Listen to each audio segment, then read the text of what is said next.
할렐루야! 오늘도 주님과 동행하는 행복한 하루 되시길 축복합니다. 오늘 큐티 본문은 고린도전서 10장 1절에서 13절 말씀입니다. 오늘 큐티는 그들과 같이 하지 말라 라는 제목으로 우상 숭배에 대한 내용입니다. 말씀 질문입니다. 왜 피할 길을 주실까요? 모세가 이끈 출애굽 시대의 조상들은 그리스도께서 이 땅에 오시기 전에 그리스도의 세례와 성찬에 영적으로 참여했습니다. 바울은 그들이 바로의 군대에 맞서 구름기둥을 방패 삼아 홍해를 건넌 사건을 세례로 해석했고, 만나를 먹고 반석에서 솟은 물을 마신 일을 성찬으로 해석합니다. 그러나 그들 중에도 홍해를 건넌 사건인 세례를 경험하고 반석에서 솟은 물을 마신 것 같은 성찬을 행한 자도 가나안에 들어가지 못하고 광야에서 멸망받은 이들이 있었습니다. 5절입니다. 그러나 그들의 다수를 하나님이 기뻐하지 아니하셨으므로 그들이 광야에서 멸망을 받았느니라. 그러니까 5절 말씀 보면 하나님이 기뻐하시지 않은 다수가 있다라고 말합니다. 그들은 분명 홍해도 건넜고 반석의 물도 마셨어요. 그러니까 세례도 받고 성찬도 받은 성도인 거죠. 그러나 약속의 땅에 들어가지 못하고 광야에서 멸망했어요. 아무리 세례받고 성찬을 행해도 약속의 땅에 들어가지 못하는 사람들이 있습니다. 하나님께로 돌이키지 않았기 때문이죠. 바울이 지금 고린도 교인들에게 이 역사적 사실을 다시 생각나게 하면서 교훈하는 거예요. 많은 사람들이 택한 길이라도 주의 말씀을 떠난 길이라면 그 마지막은 멸망입니다. 이스라엘 백성의 역사는 오늘날 우리에게 본보기가 되어서 악에서 떠나도록 촉구하는 역할을 합니다. 성도라 함은 세례받은 자들입니다.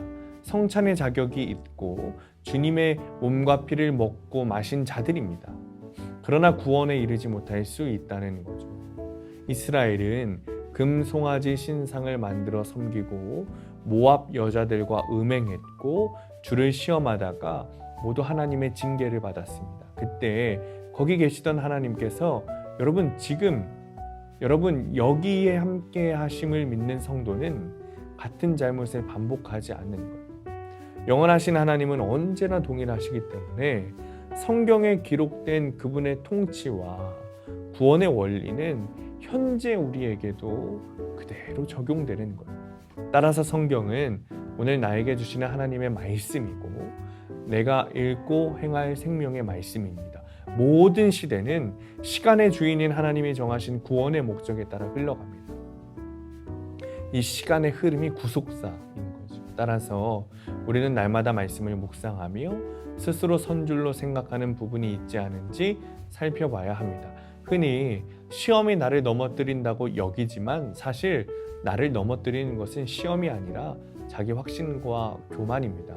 성도에게 시험은 오히려 나의 그릇된 신념을 깨달아서 하나님께서 마련해 주신 피할 길을 찾아가는 계기가 되는 것이죠. 적용 질문입니다. 말씀보다 사람을 따라 내가 가고 싶은 길은 무엇입니까? 오늘 내가 반면교사로 삼아 돌이켜 멈춰야 할 악행은 무엇입니까? 오늘의 원포인트입니다.